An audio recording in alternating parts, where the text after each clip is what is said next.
Today I'm going to fix one of my favorite cakes. It is a coconut cream cheese pound cake. Now you can't beat that.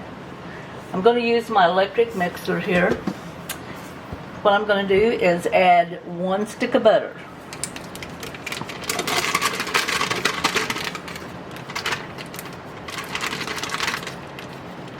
Wow.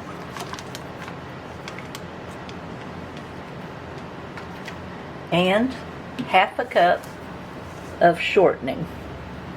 I'm just going to kind of eyeball that. I believe that's about half a cup. And I'm going to mix that together.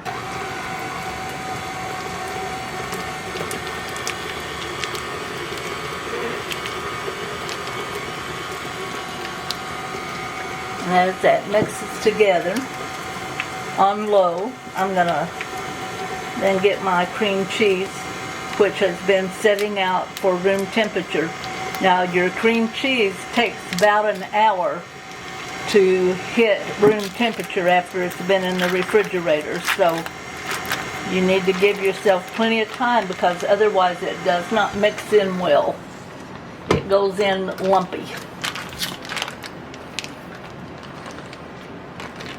And I know that because I've been guilty of having that happen before.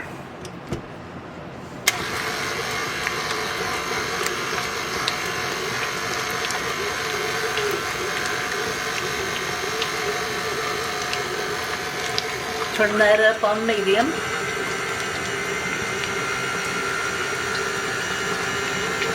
And I'm going to let that mix just about 2 minutes.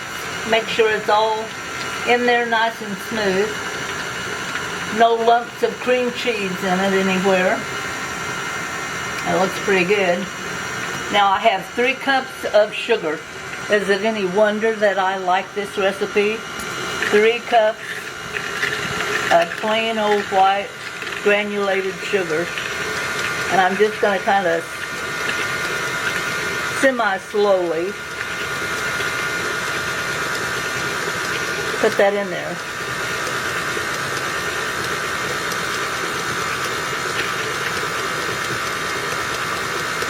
We're wanting to make sure that it picks it up off of the bottom and that it's not going to leave a bunch of unmixed sugar at the bottom.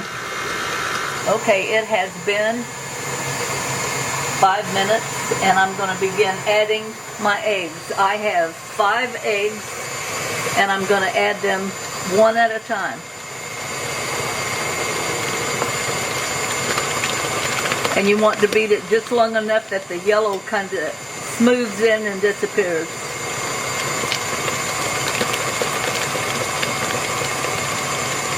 By beating this 5 minutes like that, it has made it so silky and smooth.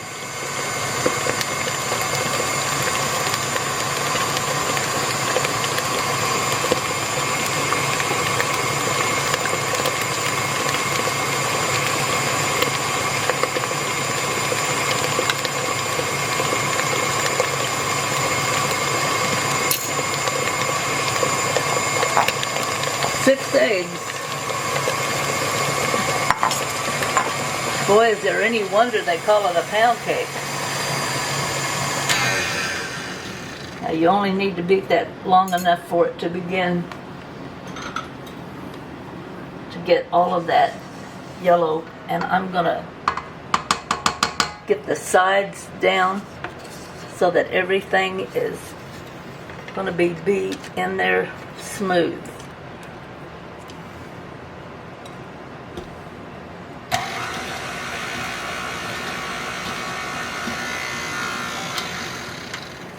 When you look at this, it almost looks like it's a whipped cream. It looks so yummy, doesn't it? Okay, now we're going to begin with our dry ingredients. With our dry ingredients, we have 3 cups of all-purpose flour. And to that, we're going to add 1/4 teaspoon of salt.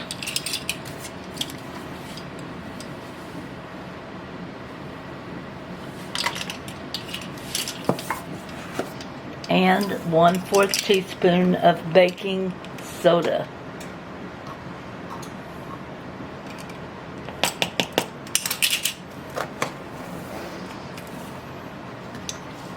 We're going to put this on low and slowly begin to add this to our mixture.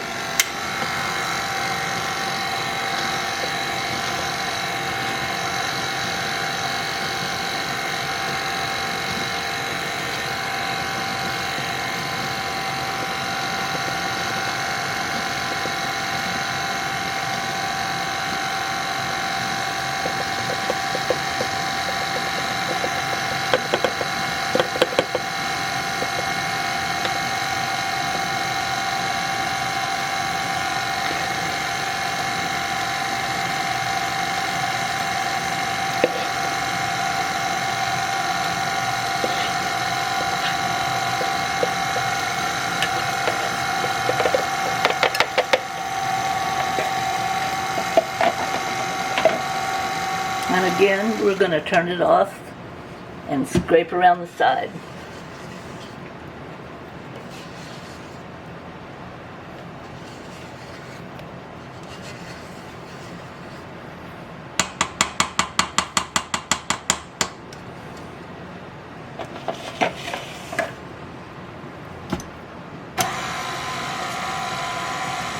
Returning it to low,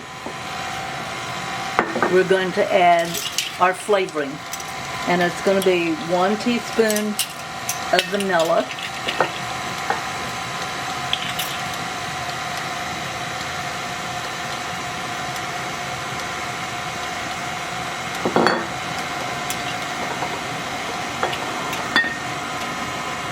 and 1 teaspoon of coconut extract.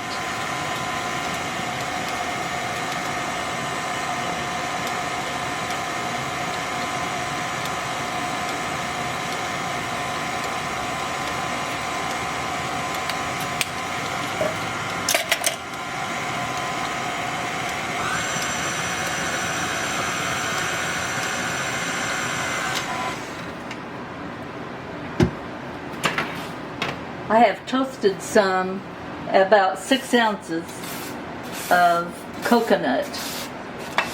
And for this coconut here, it's not as dry, it's more dry than some of it. It just happens to be the brand is more dry. So it only took, about a minute, 2 minutes for it to toast in an oven of 425. Now you need to just watch your coconut. Whenever you have, some of it has a lot of moisture in it, and the more moist your coconut is, the longer it's going to take it to toast. And I'm just going to mix that in.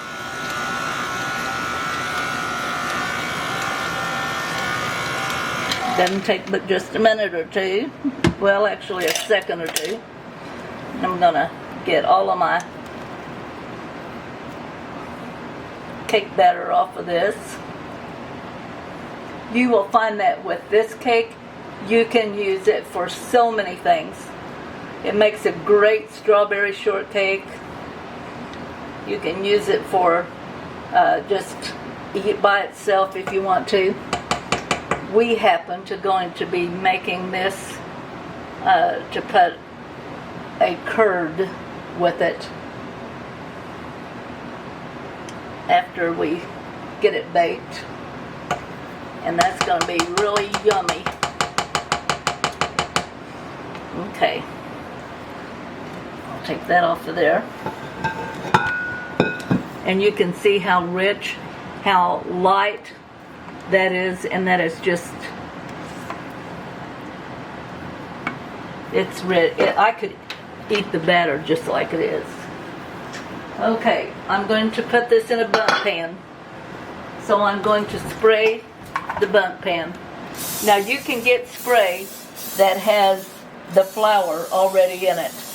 And they call it a baking spray. And it has the powder and the oil already in it. I don't have any of that, so I'm going to spray it with my olive oil. And then I'm going to take just a little bit of plain flour, sprinkle in the bottom, a little bit kind of on the top, and it doesn't matter, you can get a little too much in there. because you're just going to kind of shake it around.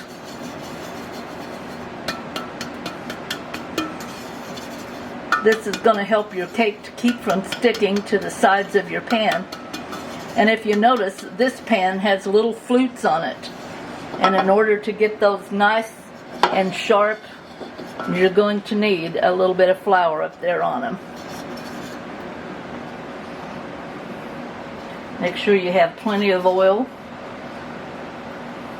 And then a nice little amount of flour. And as you see, all of that has kind of gone around. I want to put some here in the middle. He didn't want to be left out.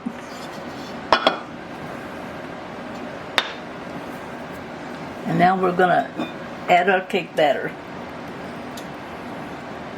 Now, I've set my oven at 325. And this cake bakes for a long time.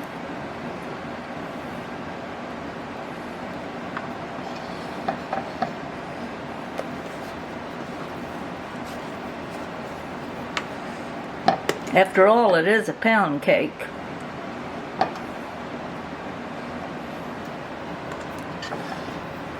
Try to get that as even as I can all the way around. Not make too big of a mess.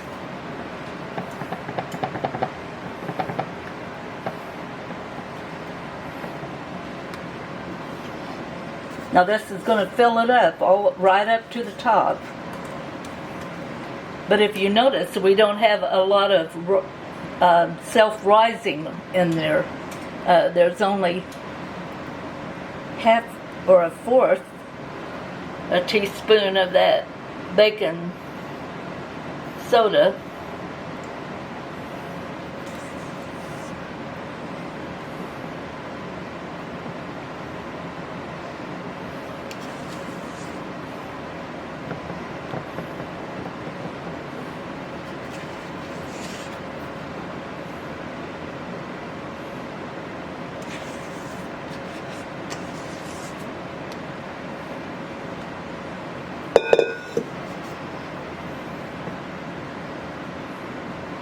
Try to kind of smooth it down.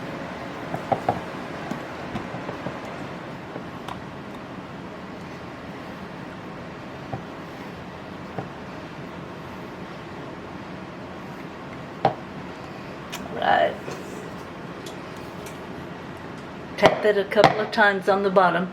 That's to get out in case there's any air bubbles. I like to clean the edges off just in case.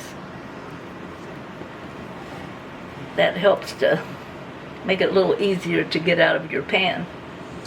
Alright, I'm going to put it into the oven and bake it for 1 hour and 30 minutes at 325. Okay, it has been an hour and a half, and I'm going to get our cake out. And you can see that it has raised really well with just that little bit of baking soda in there. Put your toothpick in, bring it out. No crumbs. It's in good shape, yeah. Now we have to leave it set in the pan for 15 minutes to cool before we invert it and take it out of the pan. So we're waiting 15 minutes. Okay, I'm going to loosen it up just a little bit right here around the edge. Seems like it's pulled away pretty good. As it cools, that's what it does. It kind of pulls away from the pan. Okay. Alright, I'm going to give it a try. Let's see how it comes out. Oh, nice. Alrighty. There we go. Our coconut cream cheese pound cake.